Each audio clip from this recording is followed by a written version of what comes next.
नमस्कार, nation one के खास कार्यक्रम बातों बातों में आप सभी का स्वागत है। मैं हूं लिली और आज हमारे साथ हमारे खास मेहमान हैं रजिया बेग, जो कि एक अधिवक्ता के तौर पर काम कर रही हैं और एक समाज सेवी भी हैं। तो आपका बहुत बहुत स्वागत है रजिया जी हमारे इस कार्यक्रम में। नमस्कार। सबसे पहले आपसे जानना चाहेंगे आपकी शिक्षा दीक्षा कहाँ हुई और जो आपका बैकग्राउंड है, वो पारिवारिक पृष्ठभूमि, वो क्या कुछ रही है? सबसे पहले मैं बताना चाहूँगी कि मैं टिहरी गढ़वाल से, उत्तराखंड की उस समय यूपी था और अब उत्तराखंड है, तो उत्तराखंड के डिस्ट्रिक्ट टिहरी गढ़वाल से मैं बिलोंग करती हूँ और ज़िला टिहरी गढ़वाल से मेरी शिक्षा दीक्षा हुई। सबसे पहले मैंने अपनी शिक्षा शुरू की अपने ये GGIC टिहरी गढ़वाल। उसके बाद हम एक राजमाता कॉलेज होता था वेल नोन, तो वहाँ से मैंने इंटर किया और उसके बाद फिर SRT कैंपस जो है टिहरी गढ़वाल में, उससे फिर मैंने ग्रेजुएशन और LLB किया और उसके बाद मेरठ मैं गई LLM करने के लिए, तो वहाँ से किया है। और मेरी शिक्षा दीक्षा मेरे परिवार में मेरे घर वालों ने बहुत अच्छे से की। कहे कि हम 5 बहनें हैं और 2 भाई हैं जो मेरे से बाद के हैं और 5 बहनें हम बड़ी हैं। तो हमारे यहाँ शिक्षा को लेके मेरे फादर, मेरे ग्रैंडफादर, आई थिंक मेरे ग्रैंड मदर, इवन मेरी मदर, तो सब लोगों में शिक्षा के लिए, एजुकेशन के लिए कि लड़कियों को खासकर उस ज़माने में। और मेरी ग्रैंड मदर वो खुद शिक्षित नहीं थी, पर शी वॉज़ वेरी एडवांस कि वो उस समय के टाइम पर मेरे जो अंकल हैं उनको उन्होंने सिविल इंजीनियर बनाया बिफोर 50s। और मेरे फादर उन्होंने खुद बहुत उनका फ़ारसी, उर्दू और बाकी एजुकेशन का बहुत उनको नॉलेज था। तो इस तरह इस पृष्ठभूमि मेरी रही है जहाँ से मैं निकल के आई हूँ। और लाइक कि मुस्लिम लड़कियाँ पढ़ने के लिए जिसे कहते थे कि टिहरी गढ़वाल में एक अभी भी कहेंगे डिजर्टेड एरिया है, उस टाइम तो बिल्कुल डिजर्टेड था। और हम लोगों के साथ प्रॉब्लम ये थी कि मुस्लिम परिवारों में बच्चों को, लड़कियों को खासकर पढ़ाना एक समझा जाता था कि नहीं भाई इनको ना पढ़ाएं या घर में रहे, शादी कर देनी है, पर मेरे परिवार में वो बात नहीं थी। तो इस मामले में आप बहुत ज़्यादा लकी रही हैं कि आपको परिवार से बहुत सहयोग मिला और इसीलिए आपने अधिवक्ता का जो ये करियर चुना है।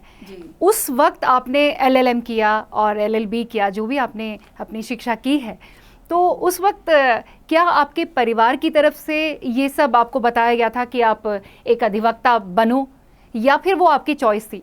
नहीं, मेरे परिवार में पहले भी कभी नहीं ऐसा बच्चों पे लादा गया कि आपको हमारे अकॉर्डिंग चलना है कि या प्रोफेशन आप क्या चुनना चाहेंगे। मैंने अधिवक्ता का वैसे मेरे अपने माइंड में भी कुछ नहीं था। जब मैं SRT कैंपस टिहरी में एजुकेशन ले रही थी तो हमारे सर्किल इस तरह बन गया था कि जो हमारे सीनियर, और जैसे मंत्री प्रसाद नेथानी है वो हमसे सीनियर थे लेकिन हमारे ग्रुप में होते थे, तो हम लोग एक साथ बैठ के डिसाइड कर लेते थे कि चलिए LLB कर लें। बिकॉज कि मैं स्टूडेंट लीडर के तौर पे मैंने काम किया है और 89 में मैंने जॉइंट सेक्रेटरी का अपने इलेक्शन लड़ा, ट्रेजरर का लड़ा और आई वॉन द इलेक्शन उस टाइम पे। और एक माहौल क्रिएट हुआ, हमारे सारे लोग होते थे, हम इलेक्शन भी फाइट करते थे। कहीं ना कहीं आप में एक लीडरशिप क्वालिटी रही है जिसने कि आपको अधिवक्ता बनने पर मजबूर किया, क्योंकि अधिवक्ता होना अपने आप में एक बहुत ही चैलेंजिंग है। आज भी बहुत चैलेंजिंग है, उस वक्त भी चैलेंजिंग था। क्या फ़र्क देखती हैं आज के LLB जो स्टूडेंट्स हैं उनमें और आपके ज़माने में जब LLB आप लोगों ने की थी उस वक्त और आज के दौर में, कितना फ़र्क देखती हैं? देखिए, ये तो बहुत मेरी जो बात मेरे मन में है और वो जो मैंने देखा है, तो आज का जो स्टूडेंट है और पर्टिकुलर हम देखें कि वो LLB कर रहा है और LLB के लिए उसके माइंड में बहुत क्लियरिटी है कि मुझे अब जो प्रोफेशन मैंने चुना है और मुझे इसमें मेरे लिए कौन कौन सी जगह, हाँ, फील्ड्स हैं, उसके लिए मैं काम शुरू से वो करके चलता है। हमारे टाइम पर ऐसा नहीं होता था। वही शाम की क्लासेस होती थी, हम शाम को चले जाते थे और फिर अगर आए कोई प्रोफेसर पढ़ाने के लिए आए तो ठीक है, नहीं आए तो कोई नहीं, हम लोग वही सब लेकर कुंजी वुंजी लेके उससे सब LLB कर लेते थे। जैसे जनरली होता है कि भाई यूनिवर्सिटी में किस तरह का माहौल रहता है, तो वो तब ये था। आज के दौर में मैं देखती हूँ कि बहुत चूजी है बच्चा, जो अब बच्चे एलएलबी करके आ रहे हैं, दे आर वेरी रिफाइंड, और अच्छा भी लगता है कि वो उस प्रोफेशन को, हमने जैसे ये सोचा कि चलो एलएलबी कर लेते हैं, हमारे बाकी लोग ऐसे एलएलबी कर रहे हैं, लेकिन उन्होंने ऐसा नहीं सोचते हैं। तो बड़ा फ़र्क है इस टाइम, उनके लिए बहुत सारे बहुत चीज़ें खुली हैं इस टाइम। वो किसी भी प्रोफेशन में और जा सकते हैं, वो जुडिशरी के लिए बहुत सारे रास्ते खुले हैं उनके पास, और बहुत कुछ वो कर सकते हैं, बहुत चीज़ें हैं उनके लिए। क्लैट का एग्ज़ाम देने के बाद, मतलब पहले उनको एग्ज़ाम देना भी ज़रूरी है, उसके बाद यदि वो उसमें सेलेक्ट होते हैं, उसके बाद फिर वो आगे अपना कैरियर शुरू कर सकते हैं। शुरू होते हैं। अभी तो एजुकेशन का बिल्कुल ढांचा बदल गया है जी। हाँ, तो हमारे समय में बहुत प्रोफेशन चैलेंजेबल। हाँ हाँ, आप एक अधिवक्ता के अलावा समाज सेवी भी हैं, तो अधिवक्ता तो हैं ही आप, किस तरीके के लोग आपके पास आते हैं, किस तरीके की परेशानियां उनकी होती हैं, ये आपसे जानना चाहेंगे। आज से कुछ समय पहले किस तरह का माहौल था, किस तरीके की परेशानियां लोगों की थी, और आज क्या उन परेशानियों में बदलाव आया है? देखिए, किस तरह के लोग आते हैं, ये हमारा प्रोफेशन जिस तरह का है, तो हमें क्लाइंट के अलावा, जो हमारे क्लाइंट होते हैं उसके अलावा, समाज का कोर्ट ऐसी जगह होती, कचहरी ऐसी जगह है जहाँ पूरे शहर की, पूरी सिटी की गंदगी कह दें या जो कुछ भी है, वो कोर्ट के अंदर आके समा जाती है। हम लोगों से हकीकत, चूँकि जो लोग प्रैक्टिस कर रहे हैं उनको ये पता है कि प्रैक्टिस में किस किस लोगों से आपको मिलना है, और वैसे क्योंकि ये कोई गवर्नमेंट जॉब तो है नहीं कि कोई आएगा और आपके हाथ में, क्योंकि बिजनेस है, लाइक अ बिजनेस। तो बिजनेस को सेटल करना और बिजनेस को लेकर आपको होता क्या है, जब हम, जैसे मैं प्रोफेशन में आई, जो मैंने देखा, जिस समय मैं प्रोफेशन में आई थी, द टाइम 91 के समय मैं देहरादून आई निकल के, और उस समय लोग बात भी करना पसंद नहीं, कि एक छोटा बच्चा, हम लोग उस भाई सीधे एलएलबी करके आए और बैठ गए, तो नोबडी नोज कि एडवोकेट हैं कि क्या करेंगे। तो सबसे पहले अपने आप को, हम क्लाइंट को कैसे सेटिस्फाइड करें कि मैं उसका काम जो मेरे पास लेके आया है उसको मैं कर सकती हूँ। पहले खुद को करना है, फिर क्लाइंट को करना है, फिर मैं जो काम उसका मुझे मिला है, जिस केस को मैं डील कर रही हूँ, वो मुझे जज के सामने अपने आप को प्रूव करना है कि जो मैं आर्ग्यूमेंट कर रही हूँ, जो मैं केस फाइट कर रही हूँ, उसके लिए मैं कितनी सक्षम हूँ। उसके बाद मुझे वो रिलीफ लेना है, और मोस्ट इसमें जो इम्पोर्टेंट चीज़ है वो है कि आप अपने क्लाइंट से पैसा किस तरह निकालें। सबसे चैलेंजेबल होता है कि क्लाइंट से आप पैसा किस तरह निकालेंगे, क्योंकि हमको कहीं से कोई सैलरी तो मिल नहीं रही है, तो क्लाइंट से पैसा निकालना बहुत मुश्किल काम है। और उस समय तो ये होता था कि जैसे ये प्रोफेशन मैन डोमिनेटिंग प्रोफेशन है, तो हम लोगों को, जैसे खासकर हम 5, 7, 10, 20 महिलाएं कोर्ट के अंदर थी, तो हमारे प्रोफेशन में हमें बहुत चैलेंज देखने पड़ते थे उस समय भी। तो लोग बहुत डिफरेंट तरीके के आते हैं, कोई वैसे ही गप मारने वाले भी आते हैं, कोई काम कराने वाले आते हैं, फिर एडवोकेट से इंटरेक्शन होता है, तो so many types of people की जो लोग इंटरेक्शन करते हैं इस प्रोफेशन में। क्योंकि जैसे किसी ऑफिस में बैठे होते तो 2-4 लोगों से आपसे मुलाकात होती है कि ऑफिस के लोग हैं, चलो जिनसे डीलिंग करनी है वो लोग आ गए। लेकिन इसमें आपको मैंने कहा जैसे शुरू में कि इस तमाम शहर की गंदगी कोर्ट के अंदर आती है, तो उन सभी लोगों, परेशानियों की हम यहाँ पर बात कर रहे थे। आपने बताया कि कोर्ट के अंदर का माहौल किस तरह होता है, किस तरीके की समस्याएं लेकर लोग आपके पास आते हैं? हाँ, जैसे कि मैं क्रिमिनल साइड में डील करती हूँ, तो जो सिविल में करते हैं वो उनका सिविल मैटर होते हैं, मेरे पास क्रिमिनल होते हैं, तो तमाम तरह के क्रिमिनल लोगों से हम लोगों का इंटरेक्शन होता है। वो लोग कि जो भी क्राइम करके आता है, क्राइम करके आएगा तो वो आप, क्योंकि मेंटालिटी भी उसकी वही होगी, माइंडसेट है कि भाई वो क्रिमिनल है, बाकी लोग भी उसे जानते हैं क्रिमिनल है, तो उनसे डील करना वो भी एक प्रॉब्लम है। किस तरह से डील करते हैं ये हमारे जो दर्शक हैं वो समझने की कोशिश ज़रूर करेंगे। बिल्कुल सही। मेरे पास, जैसे मैंने सपोज कोई मर्डर केस मेरे पास आया, मैं जानती हूँ कि वो मर्डर करके आया, मैं उससे पूछती हूँ, मेरा अपना है, मैं नहीं जानती कि दूसरे एडवोकेट क्या करते हैं, कि मैं उस क्लाइंट को पूछती हूँ कि सच क्या है, अगर सच बताए तो मैं उसको डिफेंड कर सकती हूँ। तो जैसे मुझे पता चल जाता है, कई समय बातचीत करने में ही पता लग जाता है कि क्लाइंट वो क्राइम करके आया है। तो और 376 के जैसे केसेस होते हैं तो पता रहता है, बहुत सारी चीज़ों में पता लग जाता है कि वो क्रिमिनल है या नहीं है। तो उनसे डील करना वो प्रॉब्लम भी होती है कि भाई नहीं वो क्रिमिनल है तो हो सकता है कि उसका हमारे प्रति भी क्या हो। भैया 376 एक कांड करके आ रहा है, उसके बाद हम उससे डील कर रहे हैं, उससे बहुत सारी चीज़ों को में हम बातचीत करते हैं। तो क्या आप एक फिजिशियन के तौर पर भी उनसे बात करती होंगी, मनोचिकित्सक के तौर पर भी आप उनसे बात करती होंगी, क्या इन सब चीज़ों का भी आप इस्तेमाल करती हैं? एग्जैक्टली मैं करती हूँ, पूछती हूँ मैं अपने क्लाइंट से, ताकि मैं उसको रिलीफ दे सकूँ, मैं उसको सही जजमेंट दे सकूँ और मैं उसको डिफेंड कर सकूँ। मैं उससे बहुत सारी चीज़ें पूछती हूँ कि ऐसी क्या बात है, क्या हुआ, तो मैं निकलवाती हूँ, मैं ज़रूर पूछती हूँ अपने क्लाइंट से। क्लाइंट बहुत ज़्यादा होशियार होता है या बहुत ज़्यादा श्रूड होता है, श्रूड क्लाइंट को डील करना बहुत मुश्किल होता है, उसको डिफेंड करना भी मुश्किल होता है। लेकिन चूंकि हम तो इतने इस प्रोफेशन में घुस चुके हैं कि अब हम लोग एक बार में ही सोच लेते हैं कि क्या करना है और क्या नहीं। लेकिन शुरू के टाइम की मैं बताती हूँ कि उस टाइम बहुत मुश्किल होता था। अच्छा, बीइंग अ विमेन आपको कितना मतलब संघर्ष करके यहाँ तक पहुँचना पड़ा, इस पर कुछ दृष्टि डालेंगी? बिल्कुल। मैं जैसे मैंने पहले बताया कि मैं टिहरी गढ़वाल से हूँ, और जब मैंने LLB किया था तो उसका रजिस्ट्रेशन मैंने टिहरी गढ़वाल से कराया था। तब इलाहाबाद में हम लोग का रजिस्ट्रेशन होता था। तो रजिस्ट्रेशन कराने के बाद चूँकि टिहरी गढ़वाल में टिहरी डैम बन रहा था और हम लोगों को रिहेबिलिटेट होना था वहाँ से, तो रिहेबिलिटेशन का पॉइंट मेरे माइंड पे बहुत पहले से घुस चुका था कि अगर टिहरी गढ़वाल में मैं कुछ प्रैक्टिस करूँगी, मेरा मूड शुरू से प्रैक्टिस करने का था, तो यहाँ प्रैक्टिस करनी बहुत मुश्किल होगी, क्योंकि हर जगह आपके अलग अलग जजेस बैठ चुके हैं, वो अलग अलग जुडिशरी उन्होंने बांट दिए। तो मेरे यहाँ जमना ठीक नहीं। मैंने अपने पेरेंट्स से जिद की इस बात के लिए कि मुझे यहाँ से निकलना है।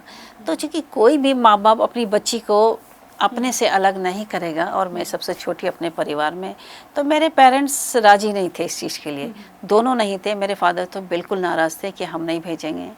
इवन देन मैं टिहरी से निकल के देहरादून आ गई, और यू विन बिलीव मैम, मेरे साथ यहाँ कोई नहीं होता था उस समय। तो मेरे एक सीनियर अधिवक्ता थे MK नागलिया, उन्होंने मेरी मदद की और उन्होंने मुझे MKP वर्किंग वुमेन हॉस्टल पे एक कमरा दिलाया, और वहाँ से मैंने शुरुआत की। मैं ज़िंदगी में उनका एहसान भी नहीं भूलती हूँ और आज भी मैं उन्हें याद करती हूँ।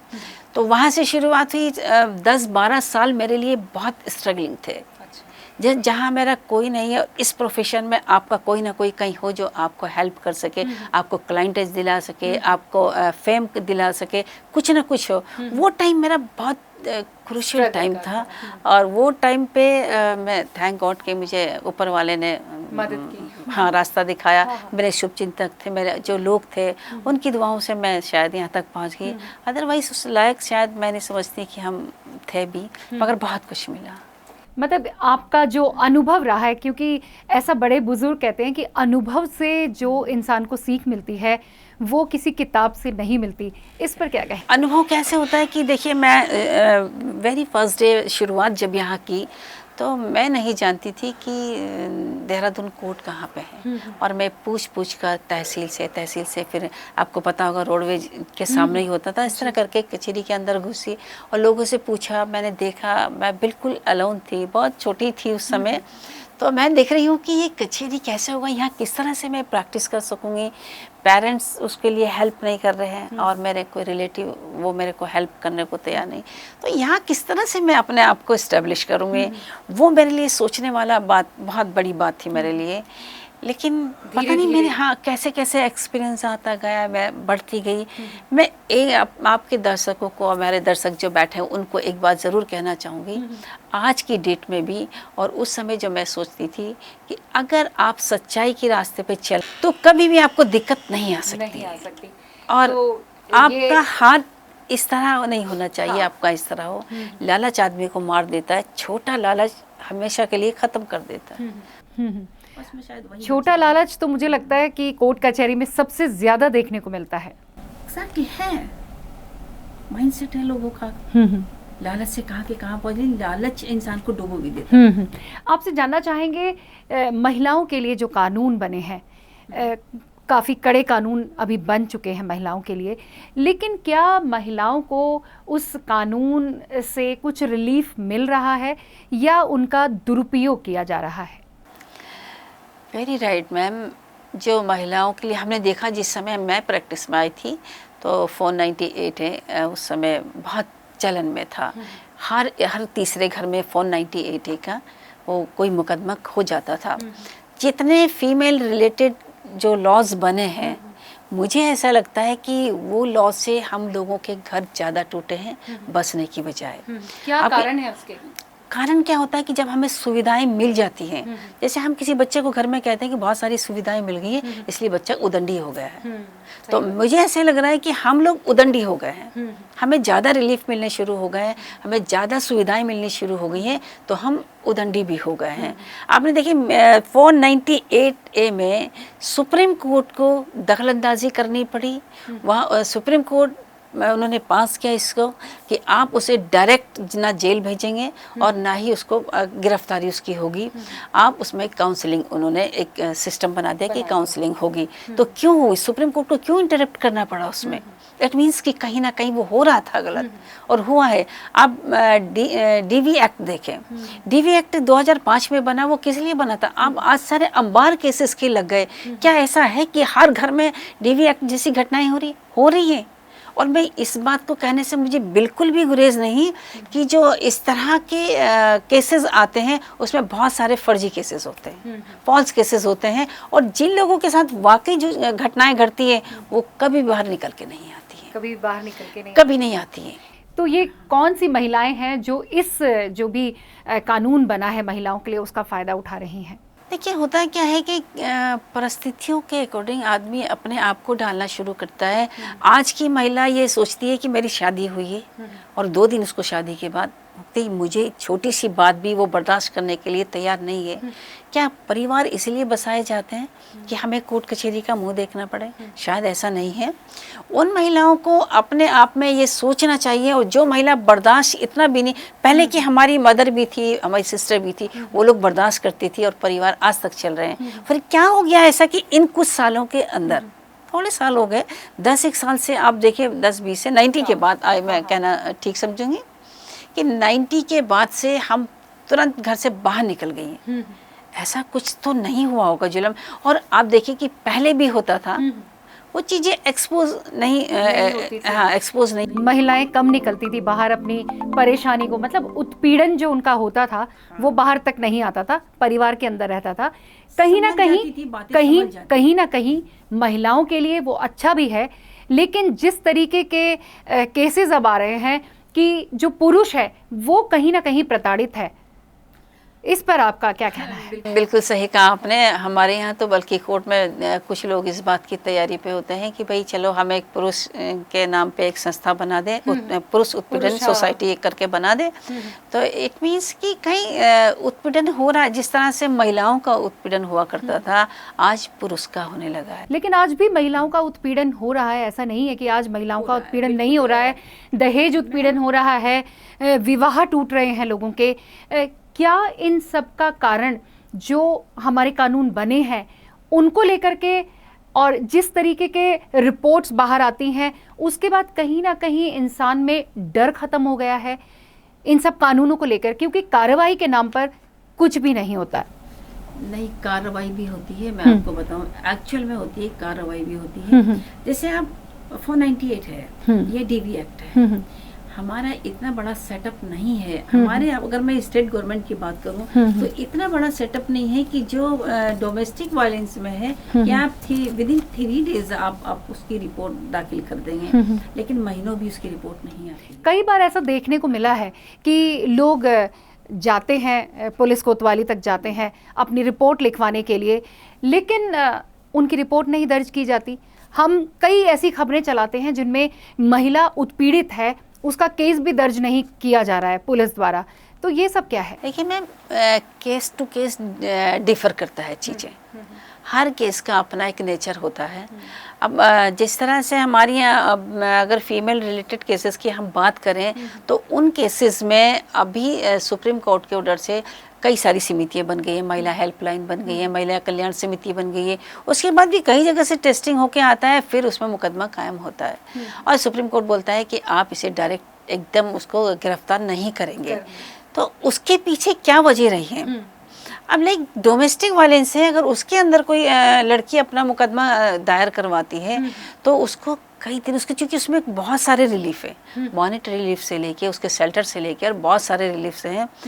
तो क्योंकि जुडिशियल ऑर्डर होते हैं तो जुडिशरी का भी अपना एक वो रहता है उसमें कि छानबीन के कई सारी चीज़ें देते हैं।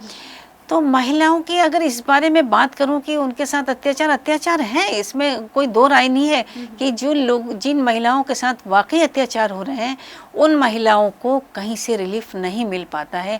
लेकिन जो शातिर किस्म की महिलाएं होती हैं, मैं इस बात से गुरेज नहीं करूंगी कहने से कि शातिर किस्म की महिलाएं वाकई रिलीफ नहीं पाती हैं, बल्कि पूरे माशरे को टॉर्चर करके रखती हैं। तो उन चीज़ों पे कैसे लगाम लगाया जाए, ये भी सोचने वाली एक बात है और लगाम लगाई भी जानी चाहिए इसमें। जी, आप ये जानना चाहेंगे जो ये अभी हाल ही में SC/ST एक्ट और समलैंगिक पर ये जो फैसला आया है, इस पर आपका क्या कहना है? देखिए मैम, जो ST/SC की बात हम करें तो हम पहले 50s में चले जाएं, जब कॉन्स्टिट्यूशन हमारा लागू हुआ उस समय की बात कहूँगी कि जो रिजर्वेशन था वो 10 साल की रिजर्वेशन था और उसमें भी SC के लिए 15% और ST के लिए उसमें 7.5% का रिजर्वेशन था और केवल मात्र 10 साल के लिए था। 10 साल से बढ़ाते बढ़ाते और आज 72 साल हमारे हो गए हैं हमारी फ्रीडम को।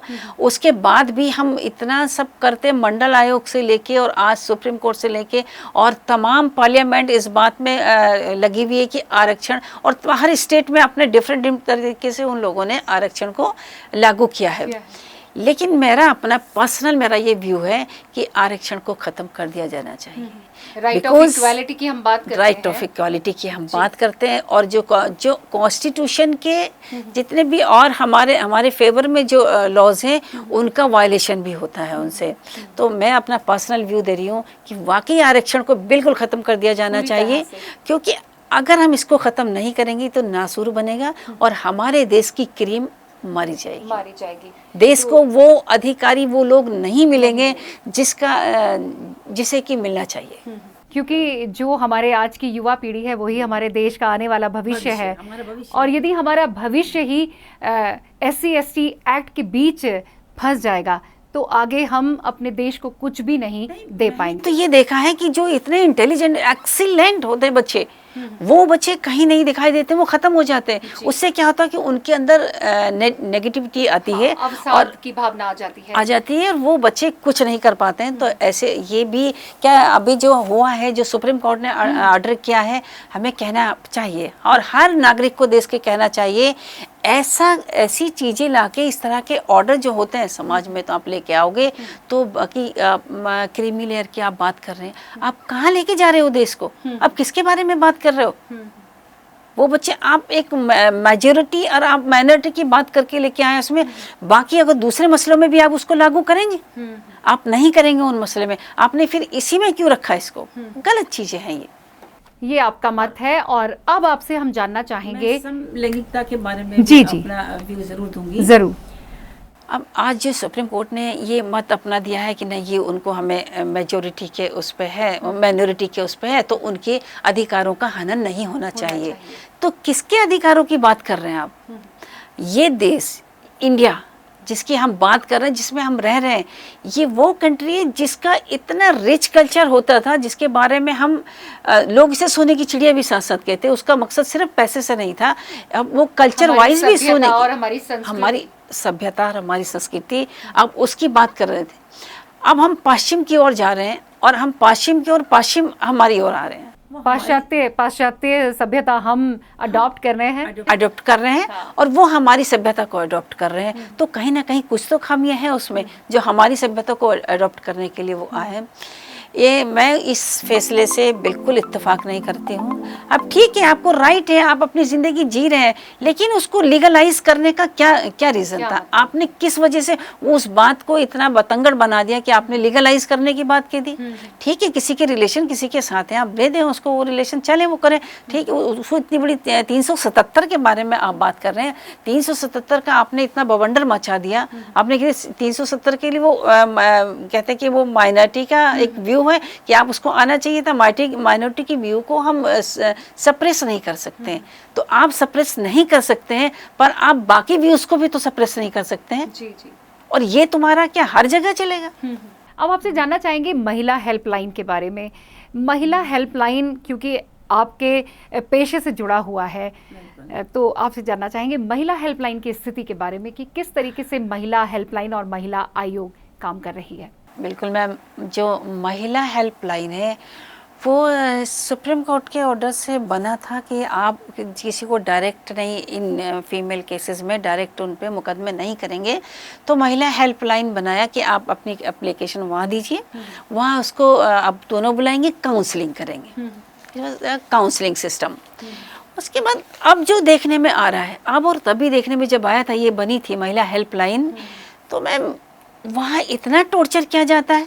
कभी कभी तो वो किसी पुरुष को इतना टॉर्चर करते हैं और कभी कभी वो महिलाओं को इतना टॉर्चर करते हैं कि मैं तो इतना फेडअप हूँ, मेरा बस चले तो मैं महिला हेल्पलाइन को ख़त्म करवा दूँ जी, बिल्कुल ख़त्म करवा दूँ कि ये सिस्टम बंद होना चाहिए। या जो लोग बैठे वहाँ पे उन्हें बहुत लीनियंट, और चूँकि आप काउंसलिंग कर रहे हैं, आप उसकी कई चीज़ें, आप तो पुलिसवा जो पुलिस का एक डंडा होता है वो डंडा चला रहे हैं वहाँ पे पुलिसिया अंदाज में अब हम उनसे बात कर रहे हैं, तो मैं तो इससे बहुत फेडअप हूँ। तो मतलब कहीं ना कहीं बदलाव की ज़रूरत है महिला हेल्पलाइन में। बिल्कुल बदलाव की ज़रूरत है। और दूसरा महिला आयोग एक रिकमेंडरी बॉर्डर है, रिकमेंडेटरी एक बॉडी बनाई है जो केवल रिकमेंड कर सकती है कुछ चीज़ों को, लेकिन वो पिछली मैंने देखा कई गवर्नमेंट ने जब महिला आयोग बने हैं तो उन्होंने क्या किया है कि महिलाओं को ही टॉर्चर करना शुरू कर दिया, और हम लोगों को इंटरप्ट करना पड़ा कि क्या ये महिला, आप महिलाओं से ही इस तरह का बिहेव करेंगी? महिला आप पे हेल्प मांगने आई है, कोई पीड़ित महिला है, आप किसी बात सुन लें, लेकिन आप तो उसी को और ज़्यादा पीड़ित कर रहे हैं। तो महिला हेल्पलाइन ये और ये दूसरी ये जो आयोग है, तो इन्हें थोड़ा सुधार लाना पड़ेगा, महिलाओं के प्रति थोड़ा नरम रवैया रखना पड़ेगा। आप परखें कौन महिला खराब है और कौन ठीक है, आपको पता चल जाएगा, आप उस तरह का बिहेव करो। लेकिन जो नहीं बोल पा रही है आप उसी को दबा रहे हैं, ये गलत चीज़ है। तो कहीं ना कहीं महिला हेल्पलाइन और महिला आयोग का कोई भी सदस्य हमारा कार्यक्रम देख रहा हो तो इस बात पर ज़रूर गौर करेगा। आपसे जानना चाहेंगे 3 तलाक के बारे में। 3 तलाक और ये हलाला, ये सब क्या है, इस बारे में थोड़ा सा शॉर्ट में बता दीजिए, बिकॉज हमारे पास यहाँ पर वक्त बहुत कम है। बिल्कुल, ये 3 तलाक की अगर मैं बात कहूँ कि आजकल मोदी जी ने एक वो कहा है कि भाई 3 तलाक नहीं दे सकते आप। मोदी जी ने नहीं कहा, ये शरीयत में शुरू से और कुरान शरीफ में शुरू से है कि आप वो स्ट्रेट तलाक नहीं दे सकते। स्ट्रेट तलाक का मतलब कि आपने एक बार उसे कहा, वो कहीं शरीयत में है ही नहीं उसका जिक्र, लेकिन चूंकि कुरीतियाँ जैसी हैं और वो कुरीतियों का एक रूप ले चुका है, तो आपने तलाक है कि अपनी पत्नी को घर से बाहर निकाल दिया, वाइफ को घर से बाहर निकाल दिया। तो 3 तलाक का ऐसा मसला नहीं है, वो पहले से शरीयत में है और हम उसको फॉलो भी करते हैं, बहुत सारे लोग फॉलो करते हैं। रही बात हलाला की, तो हलाला का कहीं कोई ऐसा जिक्र नहीं है और वो हमारे लिए कोई मैंडेटरी प्रोविजंस नहीं है शरीयत में कि हलाला हमें करना ही पड़ेगा। आप हलाला कर भी सकते हैं, आप हलाला नहीं भी कर सकते हैं। हलाला क्या है बेसिकली?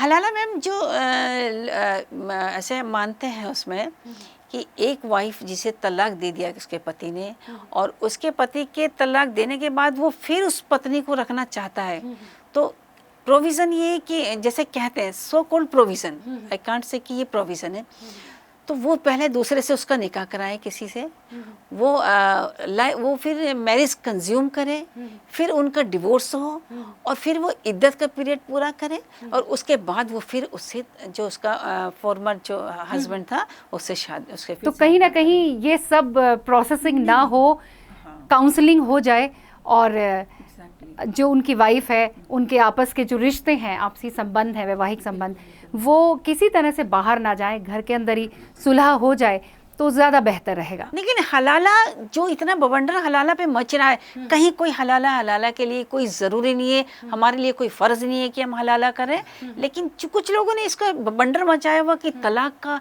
मैं यही बात पूछ रही हूँ बार बार, तलाक जैसे एक चीज़ मैं आपसे कहना चाहूँगी आपके चैनल के माध्यम से, मोदी जी तक अगर मेरा ये बात पहुँचे कि आप हलाला और तलाक जैसे मसले मुस्लिम के क्यों उठा के फिर रहे हैं, आप सीधा सीधा कह रहे हैं कि हमारे जो शरीयत है उसे आप कोडिफाई कर दें।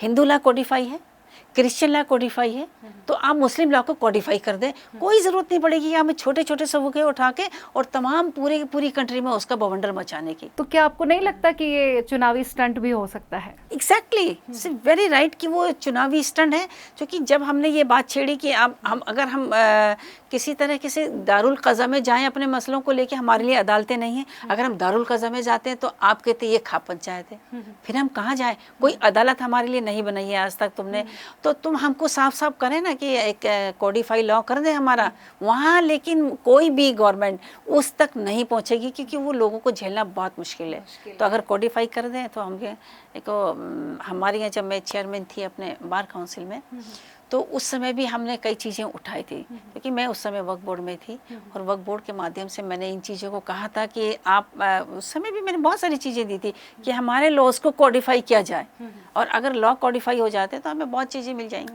तो क्या उन पर कुछ काम हुआ जब आप बार काउंसिल की अध्यक्षा थी? मैंने उस समय मैं वक्फ बोर्ड की भी अपने मेंबर थी, और वक्फ बोर्ड से भी मैंने दिया था ये कि आप हमारे जो शरीयत और कुछ चीज़ें हैं जिसमें हम लोगों को कन्फ्यूज़न है या फतवे जैसी चीज़ें हैं, हमारी कई दफ़ा प्रेस कॉन्फ्रेंस होती थी, लेकिन गवर्नमेंट सुनने को तैयार नहीं, उससे बेनिफिट नहीं है, इसलिए सुनने को तैयार नहीं है। चलिए, बहुत अच्छी बातें आज यहाँ पर हमने आपके साथ की हैं और बहुत सारी चीज़ें हमने आपसे जानने की कोशिश की और हमारे दर्शकों के साथ साझा करी। आपने अपना कीमती वक्त हमें दिया, आपका बहुत बहुत शुक्रिया। तो आज के बातों बातों कार्यक्रम में मेरे साथ इतना ही। देश और दुनिया की तमाम बड़ी खबरों के लिए बने रहें नेशन वन के साथ। मुझे दें इजाज़त, नमस्कार।